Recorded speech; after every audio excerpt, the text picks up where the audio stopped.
On today's episode of Locked On Wild, there's no way Quinn Hughes chooses the Wild over the Devils, is there?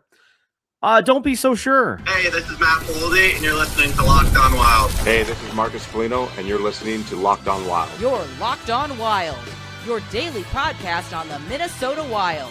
Part of the Locked On Podcast Network, your team every day. Hello, I'm Seth Toupal. Welcome to Locked On Wild, part of the Locked On Podcast Network. Now, the number one sports podcast network. Locked On Wild is your daily Minnesota Wild podcast.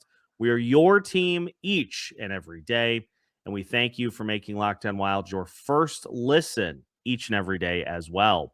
Make sure you subscribe on YouTube and your favorite podcast platform so you don't miss out on any new episodes throughout the week.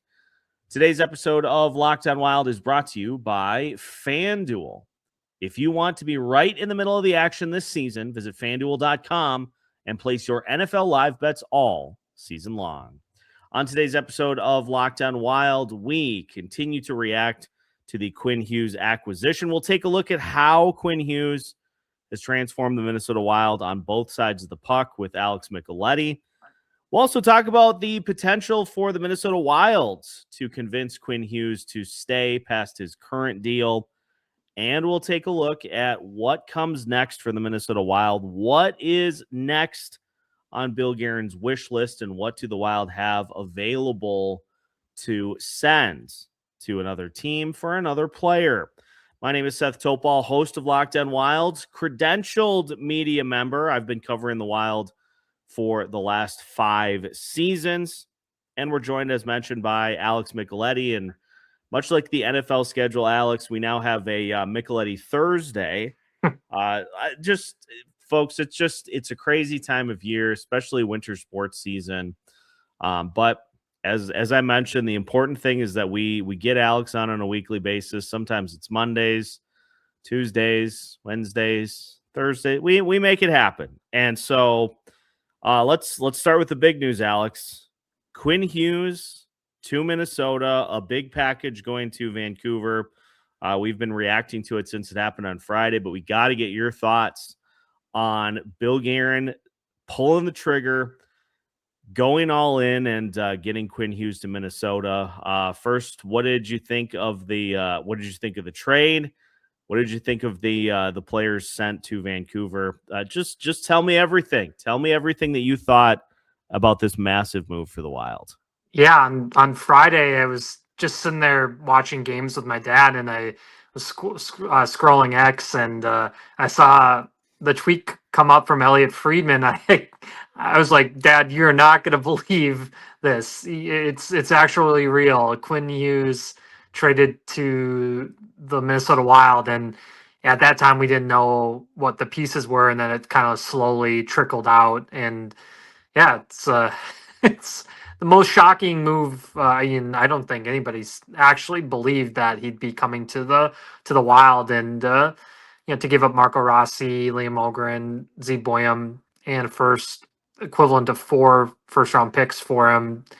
It shows that he, Bill Guerin was very serious, and Quinn mentioned that too in his press conference. That it shows how much Bill Guerin believes in Quinn Hughes and what he can do to energize a team and change their fortunes.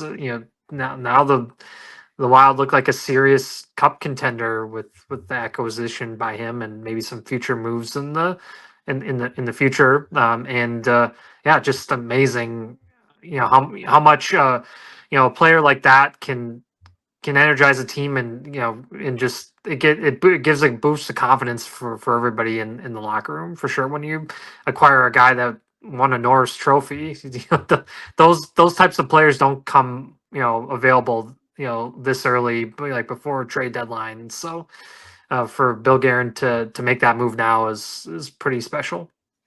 And it's surprising to me just the amount of what we've learned since. The Devils, obviously, that's been the long rumored spot that Quinn Hughes was going to go, and we'll talk more about that at the end of the show today. But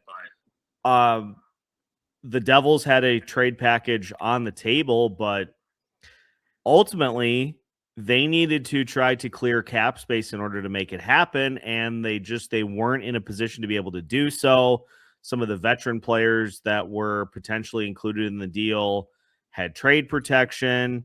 It got complicated for the Devils, and it got to the point where they just were like, we can't make this happen. And there were other teams involved. The Rangers were another team that was involved. There were about 6 other teams that were. Ultimately, Bill Guerin got it done. And I know the return, I think some of the sticker shock has started to wear off a little bit. But at the end of the day, a player of Quinn Hughes' caliber, arguably the second best defenseman in the league, depending on where you stand with Cale Makar, the price to acquire a player like that, who, as you said, these players never become available, the price is going to be ginormous.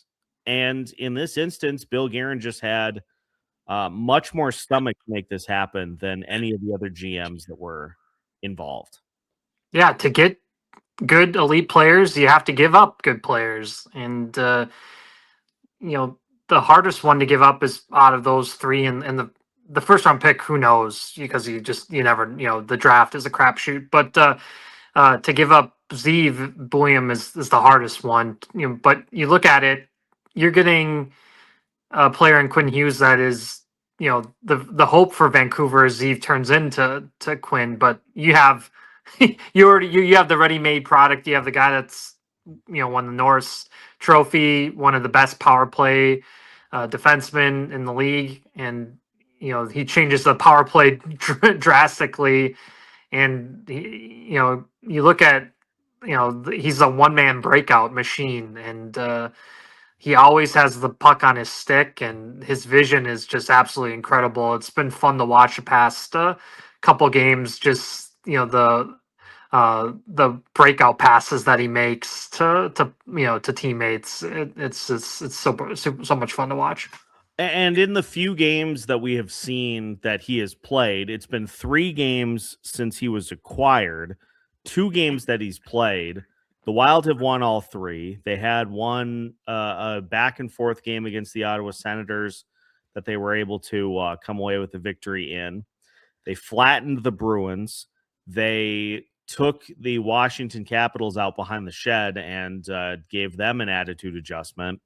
And it hasn't been just, quality wins. It's been dominant at times. And, you look at the things that Quinn Hughes has brought to the table. I'm just sitting here looking at his profile on NHL Edge. He slots in immediately as one of the fastest players on the team, one of the hardest shots on the team, one of the players that skates the most during games. And all those things I think were lacking from the Minnesota Wild before this acquisition, which is, I think, why his contributions have been so noticeable. But it's like he added a killer instinct too to this team, to where now they're looking to bury people, which is something that we just haven't seen from this team over the last few years. He brings that quiet leadership too. He's all about winning. He got traded from a organization in Vancouver that had all sorts of dysfunction going back to last season too, with JT Miller and Elias Pettersson having the beef in that locker room, and it just was not healthy for him. And it's nice to see the spark back in him. And who wouldn't want to play with Kirill, Kaprizov, Matt Boldy, and Eric Snack, and the list goes on. And Brock Faber as a D partner, which is could be a future pairing in the Olympics upcoming here. So that'd be really cool to have the 1-2 be representing the Minnesota Wild. And so we'll see if that happens. But he just changes everything with this organization. The league was talking about the Minnesota Wild. How often does that happen? And it puts all the other GMs on notice. It puts the Dallas Stars on notice because that looks like a potential first round playoff matchup. Unfortunately, this is how Gary Bettman has it, and maybe in the future they'll change the playoff format. But the Wild would be playing in Dallas game one, so we'll see if Dallas tries to make a counter move because Tyler Seguin is now out for the season with a torn ACL, and so they'll be using the LTIR money, you would think, here soon, and setting up for really really fun matchup. If it stays the way things are right now. So here's what we're gonna do. I want to play out what the 1v8 would look like right now, because it's the top three teams: Colorado, Dallas, and Minnesota just refuse to lose right now. They are the three hottest teams in the NHL. I was watching November 1st. Colorado played Seattle the other night, and they were getting outplayed all game by the Kraken, and then they just they turned it on. Nathan McKinnon, third period, and there you have it. They win. They refuse to lose. So we're going to take a break, and when we come back, we'll slot in the 1 versus 8 because everybody wants to know who would the Minnesota Wild be playing in that format. Well, we'll tell you that. We'll also take a look. I think in the wake of acquiring Quinn Hughes, two of the biggest questions for the Minnesota Wild, both now and long term: what comes next? And what is the likelihood that Quinn Hughes stays here beyond his current deal? We're going to tackle both of those before the show is up. But when we come back, the format, 1v8, we'll take a look at who the Wild would actually play if that format existed. That's coming up as we continue today's episode of Locked On Wild after this. Today's episode of Locked On Wild is brought to you by FanDuel. NFL Sundays move fast. One big play, and suddenly everything feels different. That's what makes live betting with FanDuel so exciting. You're not just watching the game, you are reacting to it in real time. With FanDuel, you can place bets as the action unfolds. Every drive, every momentum swing, every highlight moment. And by now, you know my go-to route for the NHL: anytime goal scorer. You can set it before the game even starts and then just kick back and see if your player can pot one against the opposing goalie. The Minnesota Wild playing the Columbus Blue Jackets tonight. Blue Jackets goaltending, not great. Not great. And I'm going with Quinn Hughes. He's already scored against the Columbus Blue Jackets this season. I'm going with Quinn Hughes. I'm going with Minnesota to score an anytime goal in this game. And if you want to have a great night with FanDuel, you should too. So if you want to be right in the middle of the action this season, visit FanDuel.com and place your NFL live bets all season long. FanDuel, the game moves fast, and so can you. Welcome back to today's edition of Locked On Wild. Once again, we thank you for making Locked On Wild your first listen each and every day, and for making Locked On the #1 sports podcast network. We welcome in all of our new listeners that have joined since the Quinn Hughes acquisition. The statistics all across the board are mind-blowing. So appreciate everybody. I know we have a lot of Canucks fans that are curious as to how Quinn is going to fit in here. And we love having you guys on board. Just fun to kind of get the other perspective.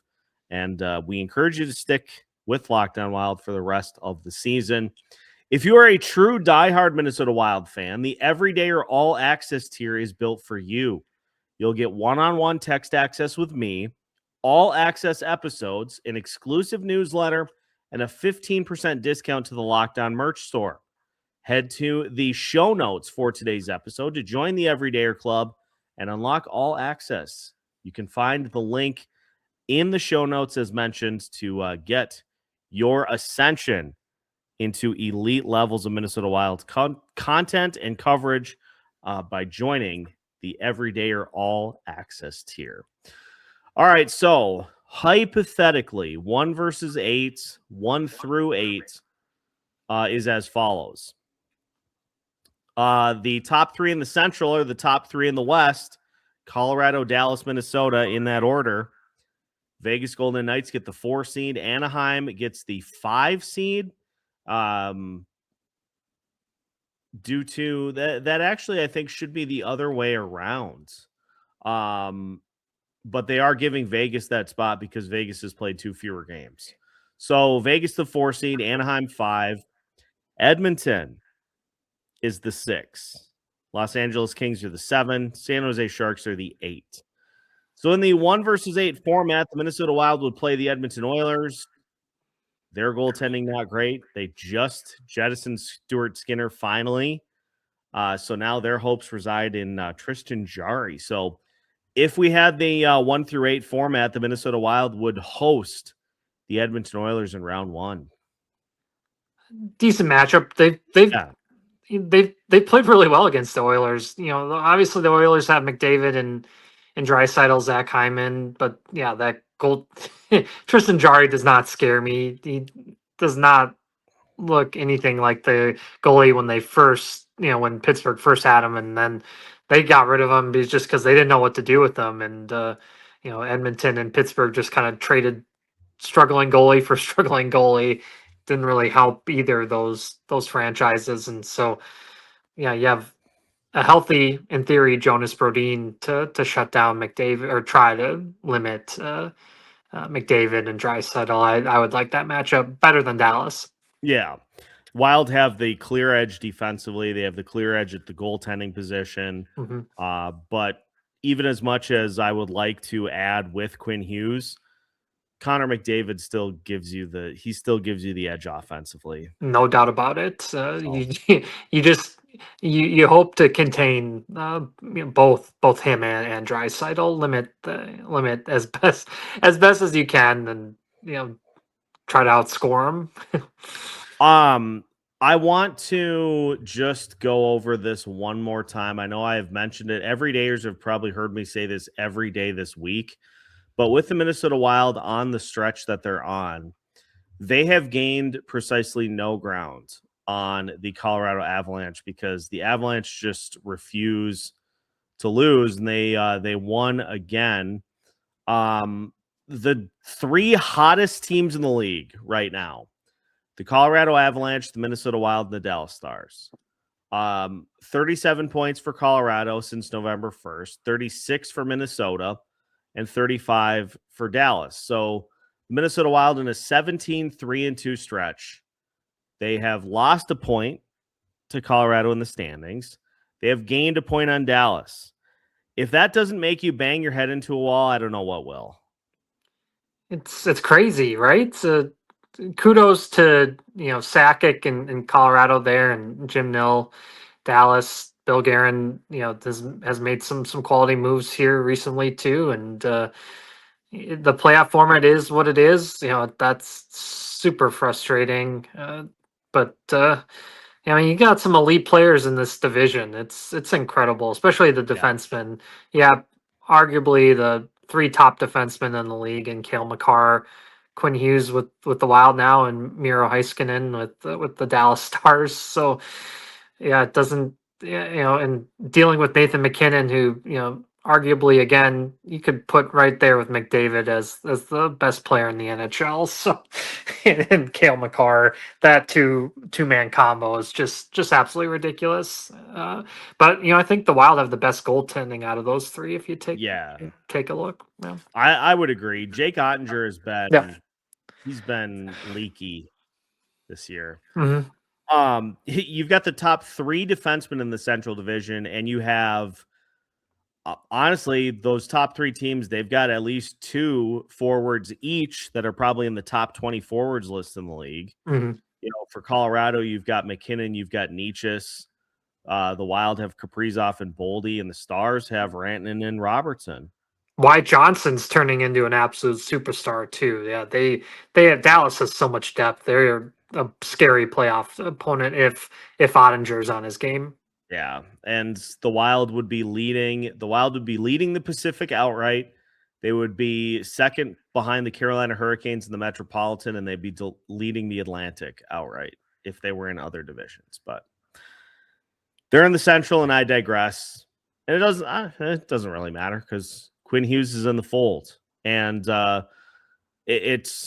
we've seen the jolt from the team. We've seen them get a new lease on life here since Quinn Hughes came to Minnesota. I mean, especially Kirill Kaprizov. The Wild have vaulted up to plus 17 in the goals department. The last time they were that high, I think, was the 2021-2022 season, which is pretty nice. When we come back, we are going to take a look at what could possibly come next for the Minnesota Wild, and we'll also tackle whether Quinn Hughes could stay beyond his current deal. That's all coming up as we finish today's episode of Locked on Wild right after this. Today's episode of Locked on Wild is brought to you by Monarch. The holidays are amazing, but they can also get overwhelming fast. Travel, gifts, parties, year-end expenses. It's really easy to lose track of your money this time of year. And that's exactly why Monarch has become such a game changer for me. If you want to keep your finances under control this holiday season, you need to be using Monarch. Rated Wall Street Journal's best budgeting app of 2025, Monarch is the all-in-one personal finance tool that brings your entire financial life together in one clean, simple dashboard. Folks, I can't emphasize enough, having budgets on things actually works, and Monarch can help you track every single budget you set down to the last dollar. Can't say down to the last penny anymore because they don't make them. Down to the last dollar. And when you're trying to build up a savings account, a portfolio, having those extra dollars laying around is a great way to start. Don't let financial opportunities slip through the cracks. Use code LOCKEDONNHL at monarch.com in your browser for half off your first year. That's 50% off your first year at monarch.com with code LOCKEDONNHL. Final segment of today's edition of Locked On Wild. Once again, we thank you for making Locked On Wild your first listen each and every day. We are your team each and every day as well. And the Minnesota Wild are Quinn Hughes' team. Is Quinn Hughes' team? I don't know. Quinn Hughes is on the Minnesota Wild. So what is next for Bill Guerin, Alex? I know we have we've discussed in our group chat, what is next on the list for the Wild to acquire? Everybody that I hear, Bruce Boudreau, Lou Nanne, every NHL insider thinks that the Wild are not done. Do you think they'll target more of a center, or do you think they'll target more of a wing? The more I think about it, if Urov is consistent, you have your second line center right there, and if he plays well, he's a rookie, but if he can play like he did the other night against the Capitals, watch out, because he looked like a veteran forward out there, the way he was playing, and they might need more help on the wing now than center. And it's amazing that they keep winning with all the injuries that they're having. Marcus Johansson, who's really stepped up, is now really banged up, and Zuccarello's is hurt again. You get Foligno back, but you would ideally like a scoring winger, I think, now, if Urov continues to play like he is, and there'll be plenty of them out there. You know what the thing is? I was trying to figure out what exactly makes Danil Urov stick as much as he has in the lineup, and I think honestly it comes down to just his temperament. Mm-hmm. He just looks so calm out there and plays the game the right way. Yeah. Yes. And that's exactly, like, if you want the sole reason that Bill Guerin pulled the trigger on the Quinn Hughes trade, one of the reasons, is because Danila Yurov has played the way that he has. You don't jettison a center like a Marco Rossi if Danila Yurov does not start the year like he has. If he's like, if you're at the point still this year where you're like, boy, we really can't put him higher in the lineup. We just don't know what to expect.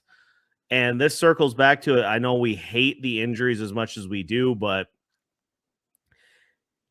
having that be an opportunity to get Danila Yurov into the top 6 is maybe one of the biggest blessings in disguise that this team has had in quite some time.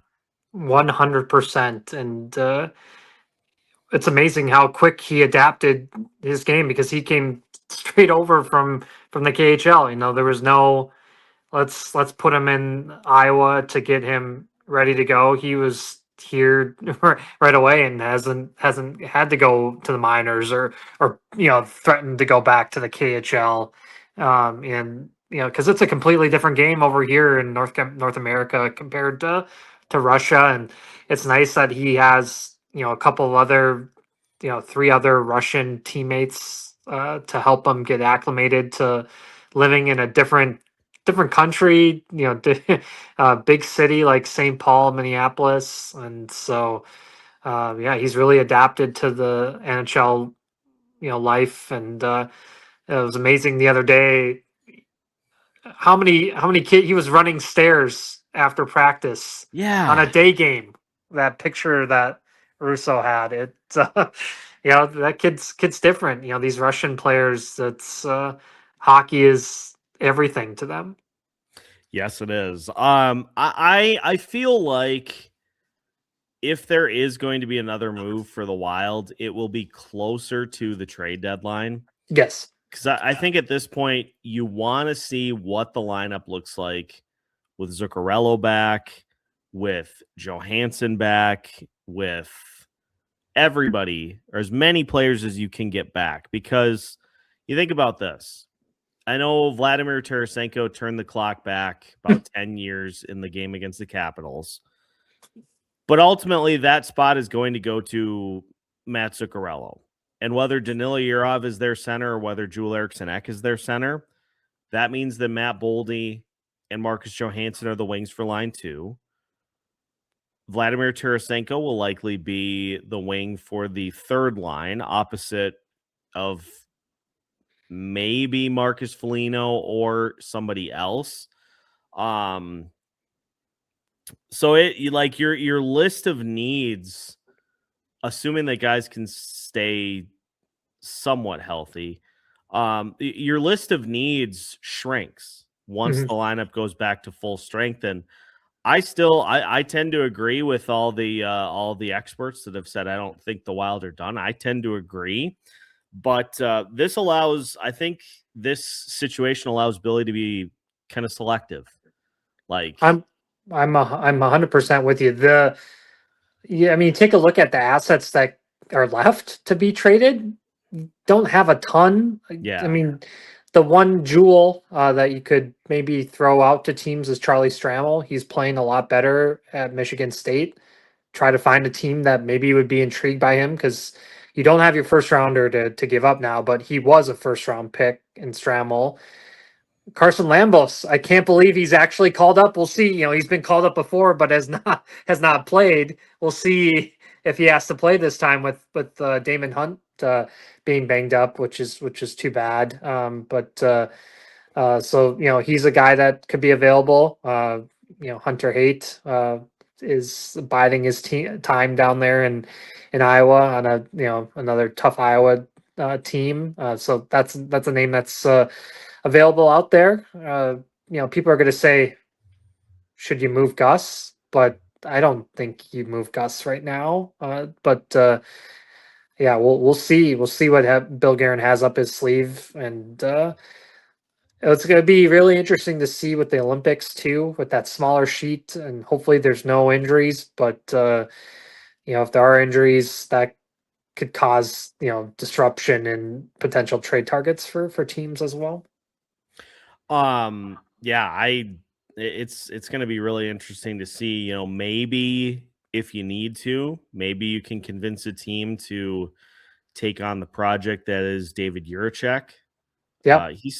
He's still young enough that I think, depending on who the GM is, I think you could still find one that was intrigued enough to take a flyer on him.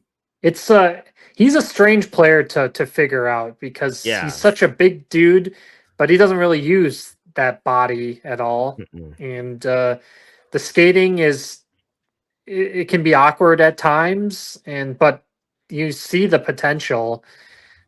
He's on another team, so it'd be, if you do trade him, it'd be his third team trying to figure out what to do with him. But teams always love that size, especially come playoff time too. So if you have to toss him in to get a superstar, you do it. And like Guerin. I wanted to finish. Oh, I was gonna say, like Guerin has mentioned, you're not going to hit on every trade too, and maybe he's hinting on that with Jiricek. Yeah, that was a spectacle when that trade happened. But one final thing that I wanted to touch on just a little bit, Alex, is Quinn Hughes. He signed for the rest of this year. He is also signed for next year, and then he becomes an unrestricted free agent. There's been rampant speculation that he wants to go play with both of his brothers, who are signed long-term with the New Jersey Devils. In fact, I would say the overarching feeling on that is that it's inevitable, if that is a word that we can use in this instance. But friend of the show, Johnny Lazarus, floated a theory that I really like. So just looking at the situation for the Devils, Jack Hughes is signed through the 2029-2030 season, which is 4 seasons after this current season is up.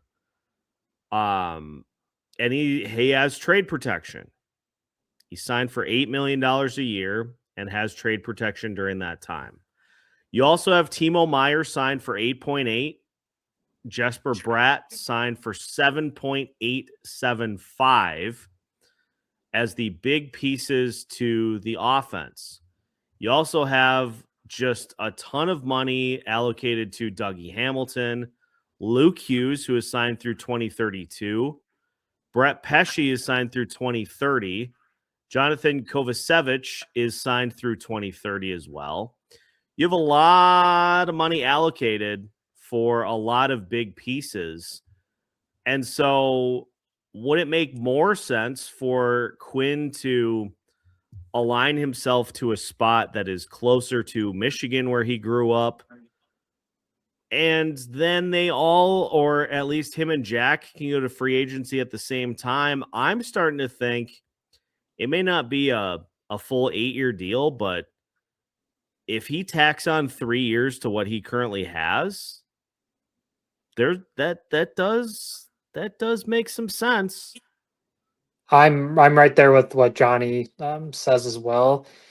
Quinn wants to win wherever he's going to play. He wants to win. He's sick of the losing that happened in Vancouver, and he wants a chance at actually winning a cup. And so, he just listening to him speak to it. It seems like he's really going to think this through too. He's going to pick the option where you can win a Stanley Cup. Hey, It's great that you could play with your brothers, but if you don't have a legitimate chance at winning, it makes no sense. Even though the intrigue is there to play with your brothers. And Russo mentioned too that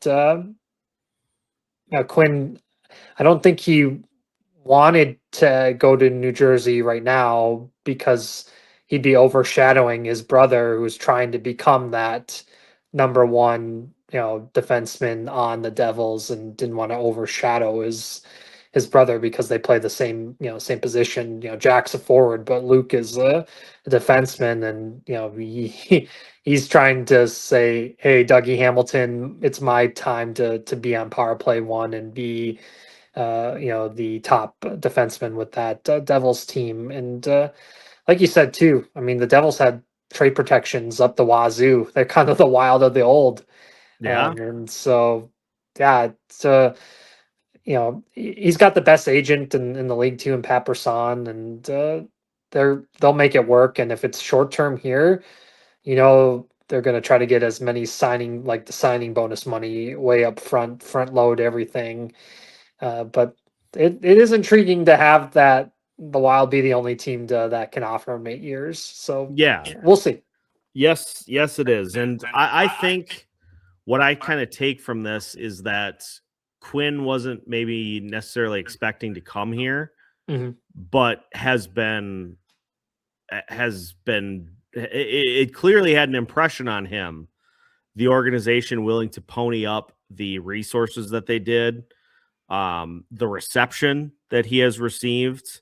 I mean, look at it. It's amazing though how young he still is, because he just turned 26. If he gets 8 years, he'll only be 34 still, and he can still cash in again.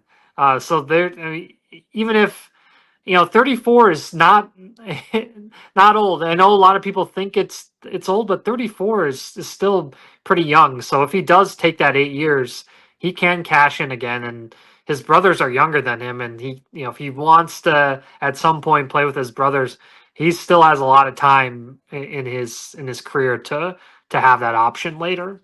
And furthermore, they could come here. Yes. Yeah.